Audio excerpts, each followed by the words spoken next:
Donc, StartLab, je vous ai donné un petit mot d'introduction. Donc, c'est un outil en fait qui, plus généralement que le chef-d'œuvre, sert vraiment à mobiliser les jeunes, les mettre en mouvement et va permettre à un enseignant ou une équipe enseignante de mettre en mouvement les jeunes et de les emmener vers la création de projets de manière, on va dire, guidée avec une prise en autonomie progressive. Donc aujourd'hui, la présentation, on l'a mis vraiment dans le contexte du chef-d'œuvre. Donc je reviens un petit peu sur les enjeux du chef-d'œuvre tels qu'on les comprend maintenant. Alors, ce n'est pas exhaustif, mais voilà, des textes ministériels, de ce qui se met en application. On souhaite que les élèves de voie professionnelle, première et terminale, proposent un projet qui soit ambitieux, quelque chose de tourné vers le concret. Je crois qu'il y a un accent qui est quand même mis aussi fortement sur la pluridisciplinarité et puis aussi de donner aux jeunes, aux élèves, les bases d'un apprentissage de la démarche de projet, de construction de projet et de gestion de projet. Ce que souhaite aussi certainement, on va dire, le ministère à travers la mise en place du chef-d'œuvre, c'est la mobilisation de ces fameuses compétences transversales.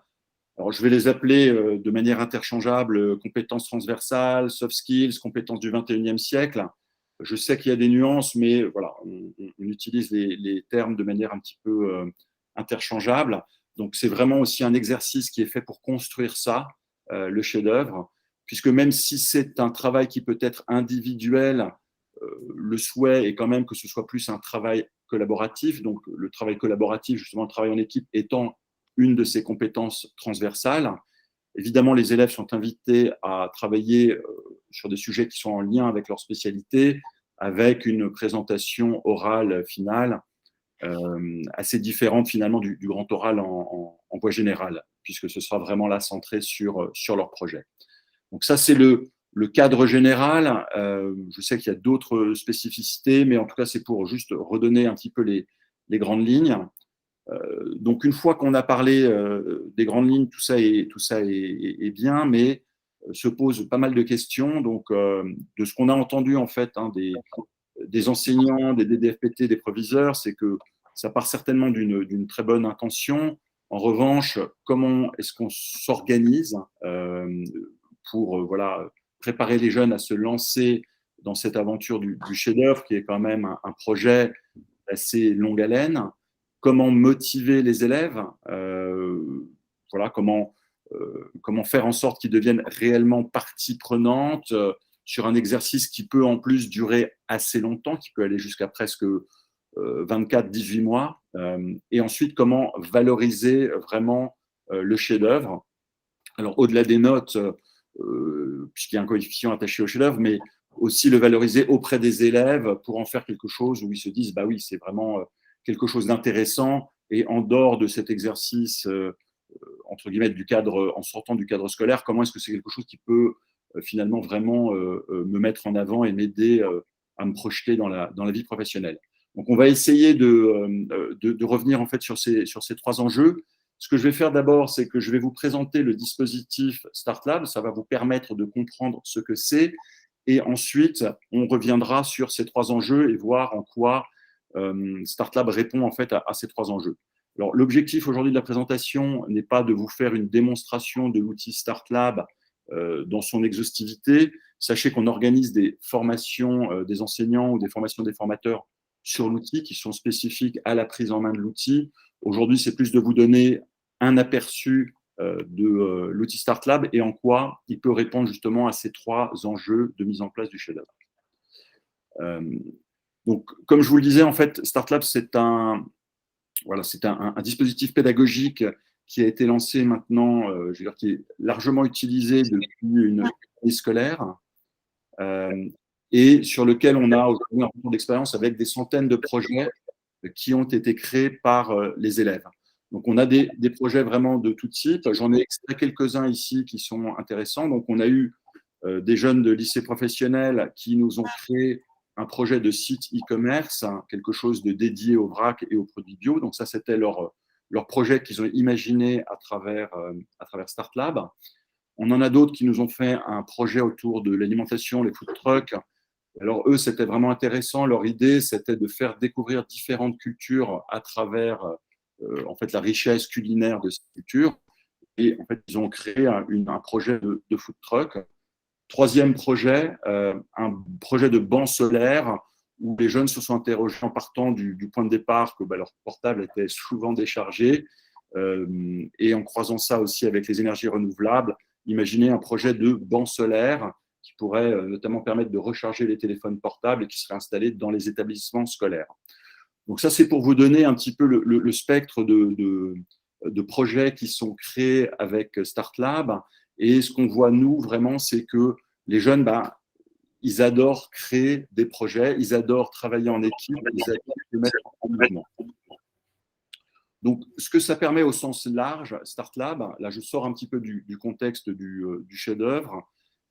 Vraiment, dans son essence, StartLab, c'est de mettre en mouvement les élèves et de les accompagner dans la création de projets. De projets stimulants, ça peut être soit des mini-entreprises, ça peut être une start-up, mais ça peut tout aussi bien être un projet associatif ou un projet culturel. Et par rapport à ça, on va dire que la méthode création de projet est la même et on va en parler un petit peu plus après. Ensuite, pourquoi on dit des projets vraiment motivants, stimulants, c'est parce que, en général, ce qu'on préconise, c'est de laisser les élèves travailler sur un projet de leur choix.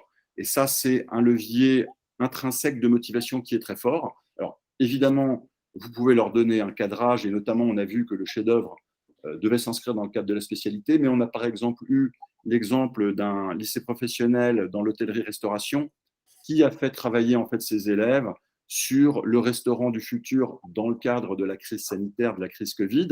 Et donc, sur une classe de 25 élèves, on a pu avoir 5 projets, 5 équipes qui ont travaillé sur des réponses à cette problématique très différentes. Et c'est devenu leur projet, en fait. Ça devient quand même leur projet. Et ça, c'est un point qui est très important. C'est qu'il faut que les jeunes vraiment deviennent, sentent vraiment qu'ils possèdent ce projet. C'est leur projet. D'accord ? Donc, la manière en fait dont on accompagne et dont le dispositif StartLab accompagne la création de projets, on va le construire en 5 étapes. Donc, on va démarrer assez classiquement par trouver une idée. Et nous, l'idée, en fait, elle se trouve en fait par rapport en étant une réponse à un problème. Donc, par exemple, je vous ai donné avant l'exemple du projet du banc solaire. Le problème identifié était, on n'a pas vraiment souvent nos portables sont en panne, il n'y a pas de borne, etc. dans l'établissement de recharge. D'où cette idée, en fait, de combiner à la fois le besoin de recharger son portable avec aussi des énergies renouvelables. D'accord ? Donc ça, c'est la première étape du projet où on réfléchit à un problème qui peut être un problème de société aussi, ou un problème par rapport à l'environnement de sa spécialité. On commence à trouver un embryon de solution, on forme une équipe autour de ça. Alors ça permet notamment de faire du brainstorming, de découvrir les objectifs de développement durable également. Et ça, c'est la première étape. Donc là, on est en équipe. Ensuite, on va passer sur une phase où on va être plutôt en exploration de son environnement ou de son marché. Donc, notre solution, elle répond en fait à un besoin. Qui vont être les utilisateurs? Est-ce que ça les intéresse? C'est perçu comme original, etc. Ensuite, on va passer sur la troisième phase qui devient de plus en plus concrète au fur et à mesure en fait qu'on va, on va dire, affiner son projet. Donc là, on va se poser la question de quoi ai-je besoin réellement pour démarrer mon projet. Donc, que ce soit les ressources humaines, les compétences, le matériel, les ressources financières. Donc, on peut aussi bien penser à construire son budget que peut-être faire du prototypage. Et ensuite, passer sur la phase communication, où là, l'idée, c'est comment est-ce que je fais connaître mon projet. Donc, on va parler d'identité de marque, de logo, on va peut-être faire une page web. On va continuer à être concret jusqu'à la dernière étape, qui est l'étape en fait du pitch à l'anglo-saxonne, où chaque équipe de jeunes va présenter devant ses pairs son projet, donc en se répartissant la parole, en étant synthétique, en étant convaincant et en présentant son projet. Voilà. Donc ça, c'est vraiment la colonne vertébrale de StartLab. On va de la découverte d'une idée par rapport à un problème jusqu'à sa présentation formalisée, dont le livrable, entre guillemets, est le business plan notamment et le pitch. Voilà. Donc 5 étapes. Au fur et à mesure, alors nous, ce qui nous intéresse, c'est pas tant de… Enfin, on n'est pas là pour en faire nécessairement des entrepreneurs. Peut-être que certains se découvriront la vocation et tant mieux pour eux. Nous, ce qui nous intéresse, c'est l'esprit entrepreneurial et également les compétences transversales. Donc, ce que vous avez ici sur la droite, c'est une capture d'écran en fait, de la solution. Donc, les jeunes vont s'appuyer sur la solution, la plateforme e-learning, et au fur et à mesure des actions qu'ils vont faire, ça va leur déclencher aussi des badges et des points sur 11 compétences transversales qu'on met en avant sur la plateforme. Donc, on en a choisi 11 qui sont répartis entre compétences personnelles, sociales et méthodologiques. Il pourrait y en avoir plus, il fallait bien qu'on s'arrête à un nombre et que ce soit lisible pour les élèves.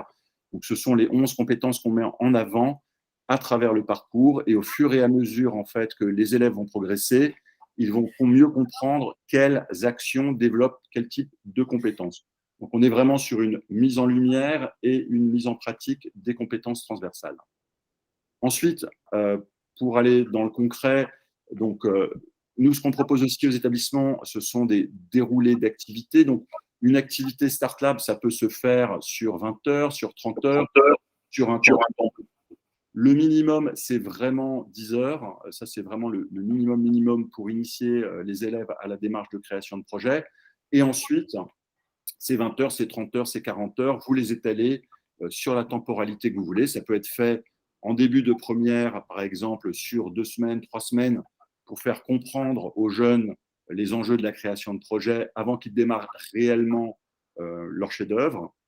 Ou alors, ça peut être étalé sur un temps plus long, une année, voire un petit peu plus, le temps de les accompagner réellement sur le développement de leur chef-d'œuvre. Voilà. Donc, en tout cas, c'est extrêmement flexible et on peut y insérer des temps de rencontre aussi avec des entreprises ou des intervenants extérieurs.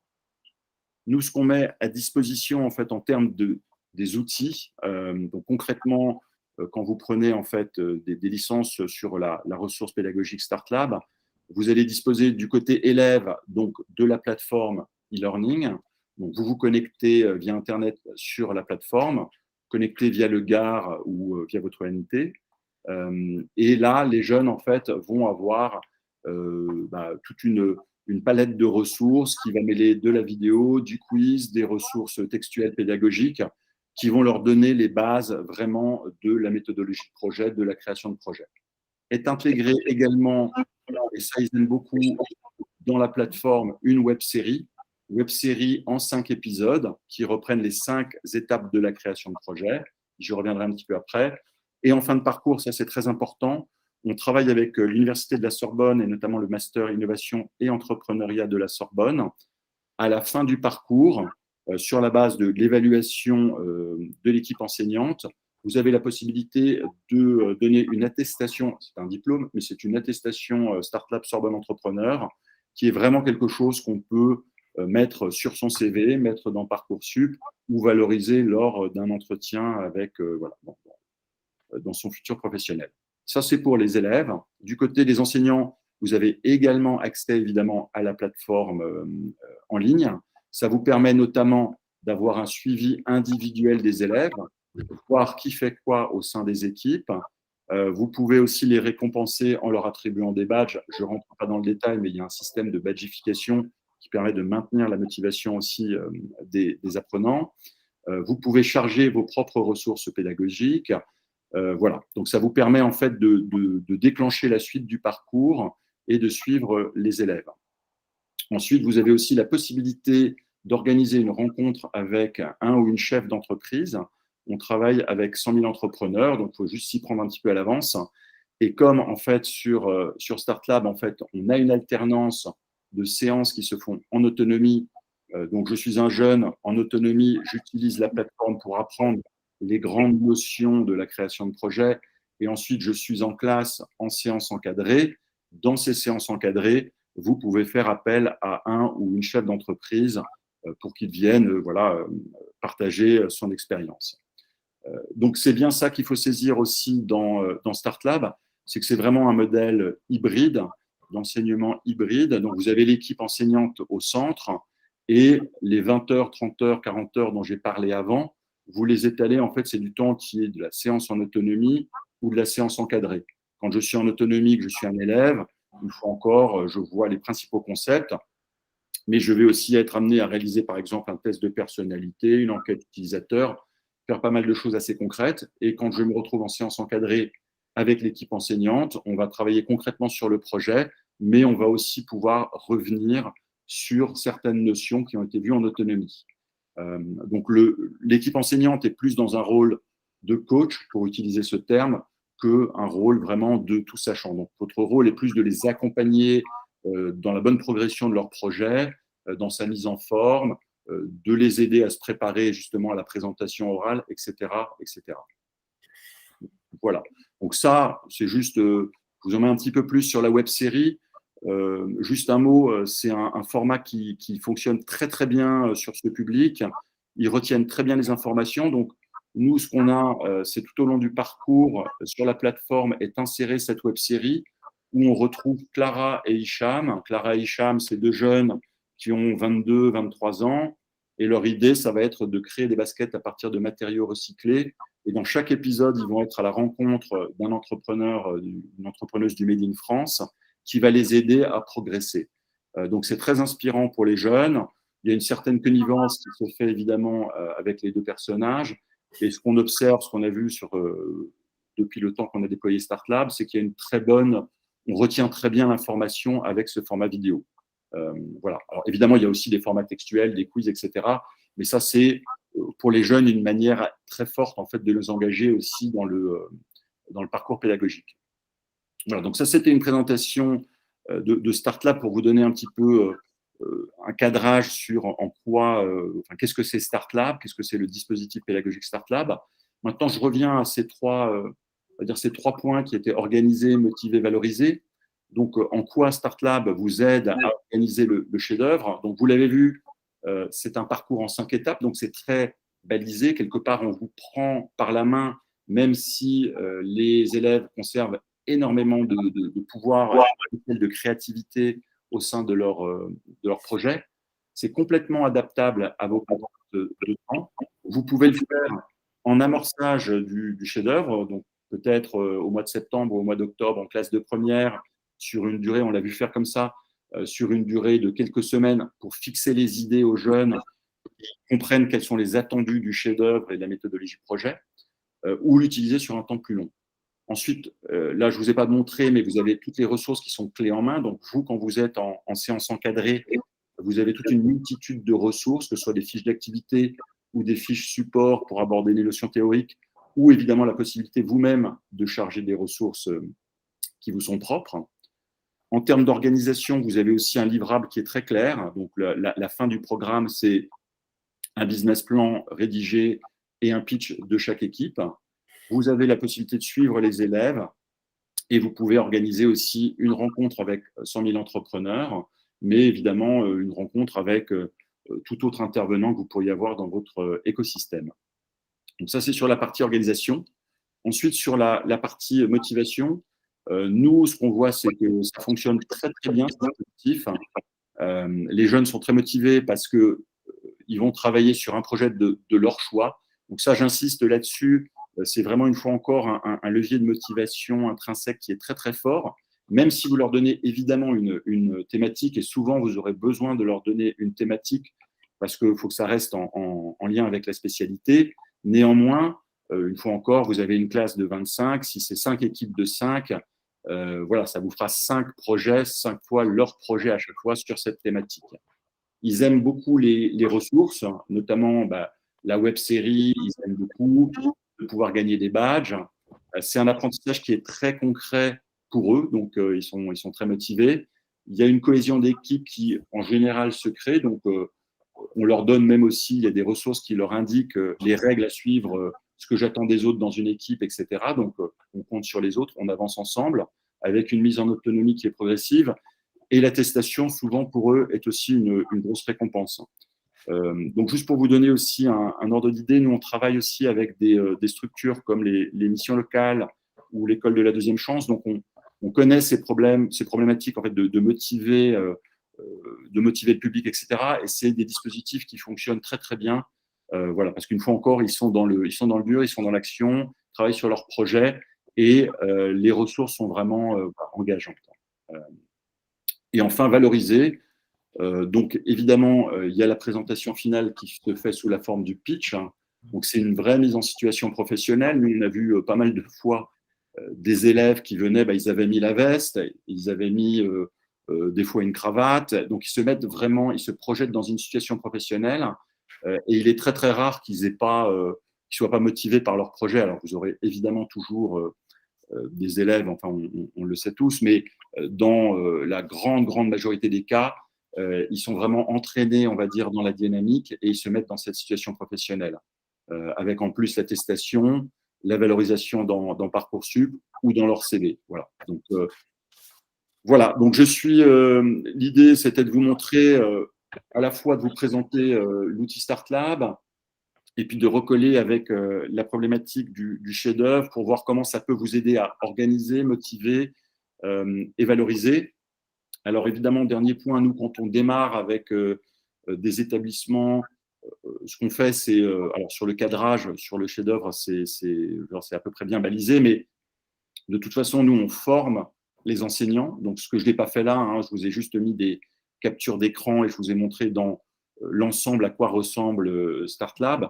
Évidemment, on se connecte à l'outil et on vous montre tout ça. Donc, ça, c'est la formation des enseignants. Et ensuite, une fois que vous êtes lancé, vous êtes en autonomie. Donc, vous êtes un petit peu les maîtres du jeu. Vous utilisez la ressource et toute sa richesse. Et nous, évidemment, on reste en soutien tout du long pour répondre à vos questions et vous accompagner sur le bon fonctionnement, à la fois si vous avez des interrogations pédagogiques, mais aussi et surtout par rapport à la plateforme, qui est accessible, c'est marqué en dessous effectivement. Donc on est dans le gestionnaire d'accès aux ressources de l'éducation nationale, mais aussi on peut se connecter très facilement en direct et via votre ENT. Voilà, donc aujourd'hui alors on l'a appris il y a quelques jours, on est très heureux puisqu'on a été choisi par la région Île-de-France dans la catégorie, dans le renouvellement des ressources numériques pour les lycées. On est dans la catégorie justement soft skills, où la ressource sera financée par la région pour les lycées franciliens. Sur les Hauts-de-France, nous sommes labellisés ID, qui est un dispositif de la région académique pour la promotion de l'esprit entrepreneurial. Et voilà, on travaille avec d'autres régions et on travaille également avec l'étranger dans d'autres cas d'usage. Voilà, j'arrête à ce stade la présentation. Et voilà, j'ai arrêté la présentation. Donc, je suis à votre disposition pour prendre les questions. Donc, je vais ouvrir peut-être le... D'accord. Alors, n'hésitez pas à me poser des questions. J'en vois une première qui est arrivée pour comment procéder pour faire venir un chef d'entreprise. Donc, je reviens un petit peu sur ce point. Donc, pour rappel, StartLab se passe en hybride. Donc, vous avez des séances qui vont être en autonomie, des séances qui sont encadrées. Donc, pendant une séance encadrée, vous avez la possibilité, on a un partenariat avec 100 000 entrepreneurs, de faire venir un ou une chef d'entreprise qui va partager en fait son parcours de chef d'entreprise avec les élèves. C'est une intervention de 2 heures et en fait, il faut la réserver quand même au minimum 2 semaines à l'avance. Donc, ils ont une couverture nationale. Ça se passe sur l'intégralité du territoire. Voilà, et c'est une intervention qui est évidemment gracieuse. Voilà. Ensuite, si je veux démarrer avec une classe, comment faire? Donc c'est très simple en fait. Nous, c'est ce que je vous disais avant en fait. Donc nous, on vous ouvre les licences, on vous forme à la solution. Donc vous avez ici juste un aperçu général que je vous ai fait de StartLab. Donc on vous forme à la solution et ensuite vous êtes vous en tant qu'enseignant en autonomie avec vos élèves, sachant qu'une fois encore, c'est pas parce qu'on vous a formé qu'on vous abandonne après. Si vous avez des questions, évidemment, on est là. Sachant qu'en général, ça se passe très bien. Pour une prise en main, les formations qu'on fait aux enseignants durent un maximum d'1 heure. Et pour les élèves, la prise en main est immédiate, en fait. C'est très intuitif comme outil. Voilà. Alors, je ne sais pas s'il y a... est-ce que vous avez d'autres questions? Alors, premièrement, est-ce que ça vous a paru clair? Oui. Voilà. Oui. Ok. Oui, très clair. Ok, super. Et est-ce que vous voyez le lien avec le chef-d'œuvre ou est-ce que vous avez aussi des questions plus spécifiques entre Star et le chef-d'œuvre?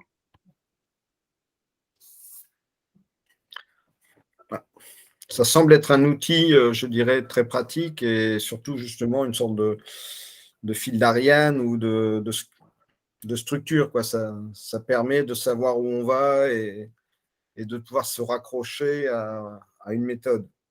Ce qui Oui. peut parfois manquer quand on est comme moi, malgré mon âge, débutant dans le chef-d'œuvre. Mm. Bon, alors, le chef-d'œuvre, je crois que c'est nouveau pour un petit peu tout le monde. Oui, et il Je y en vous a qui ont un an rassure. d'ancienneté, ce que je n'ai pas. Oui, oui. Non, mais c'est exactement ça. Alors, vous l'appelez effectivement fil d'Ariane. Nous, des fois, on dit fil rouge. Voilà, mais pour vous donner un autre exemple, alors c'est pas là, c'est pas dans le cadre nécessairement du chef-d'œuvre, mais par exemple, l'école de la deuxième chance dans l'Essonne l'utilise en fait comme fil rouge sur une durée de 4 mois. Donc, ils font créer des projets sur 4 mois à leurs stagiaires, puisque c'est des stagiaires là-bas. Et en fait, ils greffent en plus d'autres ateliers tout au long de la construction du projet. Par exemple, les outils, les ateliers bureautiques, ils les greffent à certains moments quand il faut faire le fichier Excel pour faire le budget ou quand il faut faire le fichier, on va dire, PowerPoint pour faire la présentation visuelle. Voilà. Donc, ça vous permet aussi de greffer d'autres choses et c'est un mécanisme, c'est un programme qui se prête très, très bien de manière générale à l'interdisciplinarité. Même chose, je ne vous ai pas fait une démonstration complète de l'outil, mais quand vous créez, vous, un projet avec votre classe, vous pouvez inviter d'autres enseignants à participer à ce projet et donc vraiment gérer l'interdisciplinarité également. Alors, je vois, sur le... Je voulais vous demander, vous m'entendez? Oui, je vous entends très bien. Par rapport à tout ce qui est connaissance de soi, Oui.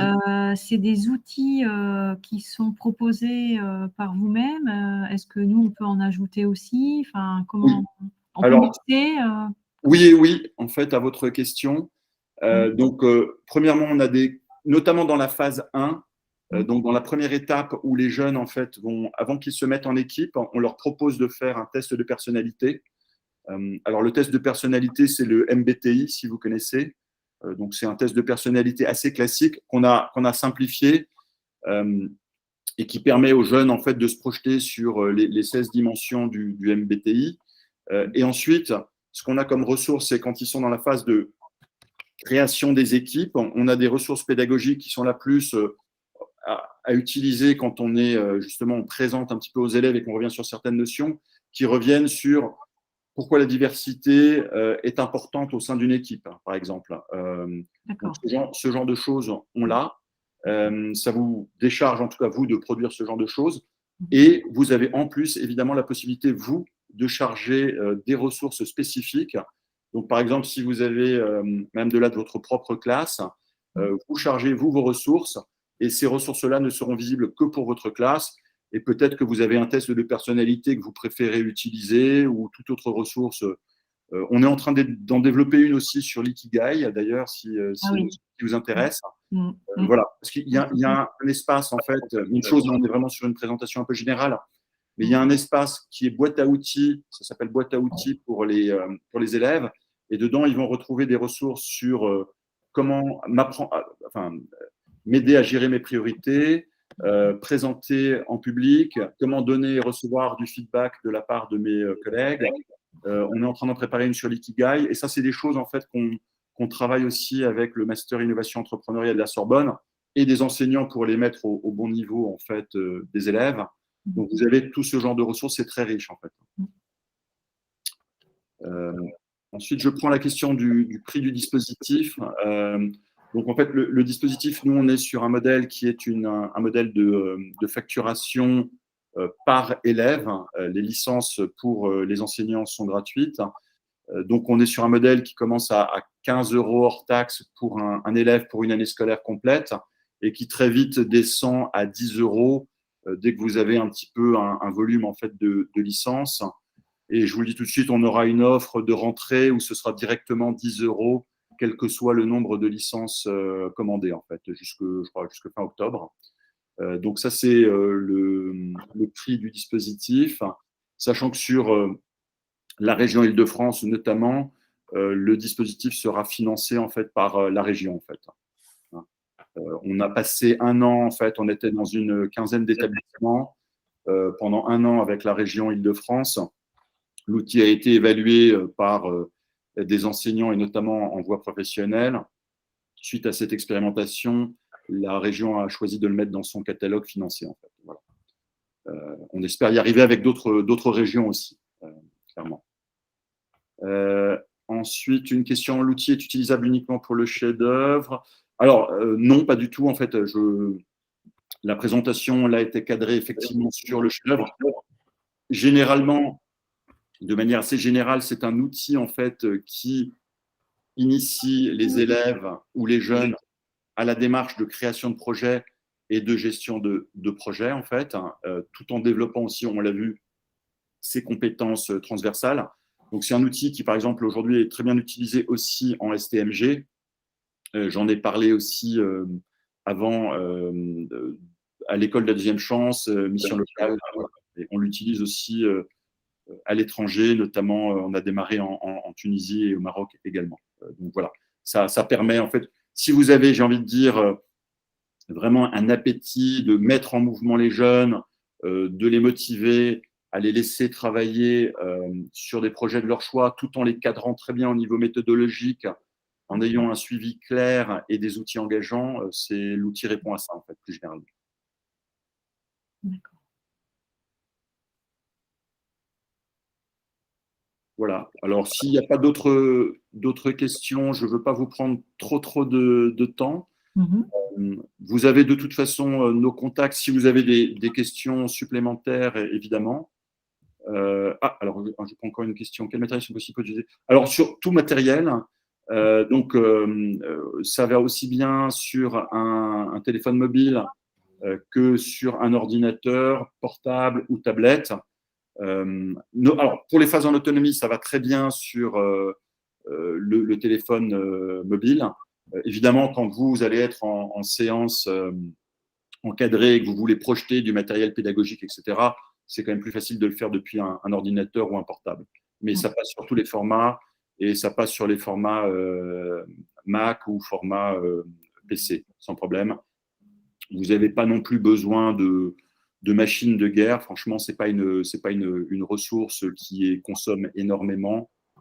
Du moment que vous avez la Wi-Fi, et même des fois, vous pouvez vous passer de la Wi-Fi pour des séances encadrées, voilà, ça fonctionne. Merci. Très bien, merci. Voilà, ben je vous remercie tous et puis on espère avoir le plaisir de démarrer avec vous et surtout n'hésitez pas pour toute question, on est à votre disposition. Merci, au revoir. Oui, au revoir. Au revoir.